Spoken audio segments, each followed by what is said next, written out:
आज हम लोग दूसरा प्रिक्विटी की बात कर रहे हैं, facility of accommodation in the hotel.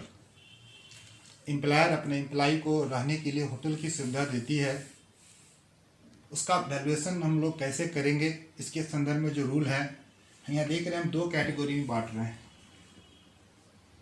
कह रहा है कि एम्प्लॉय उस होटल में 15 या 15 दिन से कम रहा हो और उसके बिल का जो भी पेमेंट एम्प्लॉयर कर दिया हो, वैसे प्रिक्विटी का वैल्यू शून्य होगा। जब 15 दिन तक ही होटल में रहा हो और उसका जो भी पेमेंट किया हो एम्प्लॉयर, उस प्रिक्विटी का मूल्य शून्य होगा। इसे कभी भी एम्प्लॉय के बेसिक सैलरी में हम नहीं जोड़ेंगे। अब हम बात करते हैं कि एम्प्लॉय 15 दिन से अधिक दिन होटल में रहा हो। उस केस में हमारा रूल कहता है कि 24% ऑफ द सैलरी, जो एम्प्लॉय का सैलरी है लास्ट ईयर का, उसका सैलरी का 24%, और hotel fair paid by the employer, जिस होटल में रहता था उसका जो बिल हुआ, वह जो पेमेंट उसका एम्प्लॉयर कर दिया, इन दोनों में जो अमाउंट होगा वही अमाउंट उस होटल का प्रिक्विटीज का वैल्यू माना जाएगा। इस तरह से हम लोग hotel facility of accommodation in the hotel का प्रिक्विटीज का मूल्य निकालते हैं। ये आपका कंप्लीट हुआ।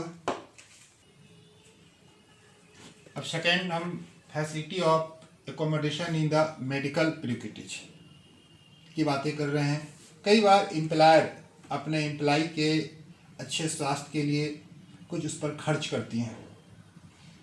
इस संदर्भ में हम दो बातें को ध्यान में देखेंगे कि एम्प्लॉयर जो बिल का पेमेंट कर रहा है, गवर्नमेंट हॉस्पिटल में उसका इलाज हुआ है एम्प्लॉय का, अगेन नॉन गवर्नमेंट हॉस्पिटल में।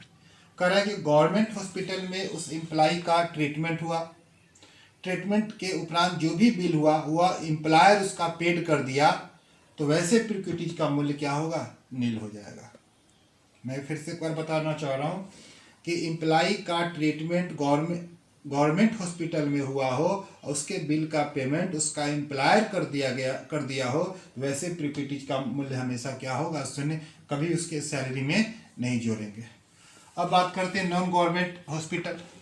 यदि एम्प्लॉय का ट्रीटमेंट नॉन गवर्नमेंट मतलब प्राइवेट हॉस्पिटल में हुआ हो, तो कह रहा है हॉस्पिटल का जो बिल है अप टू 15,000, यदि 15,000 तक बिल होगा तो ऐसे प्रिक्विटीज का मूल्य क्या होगा, शून्य होगा।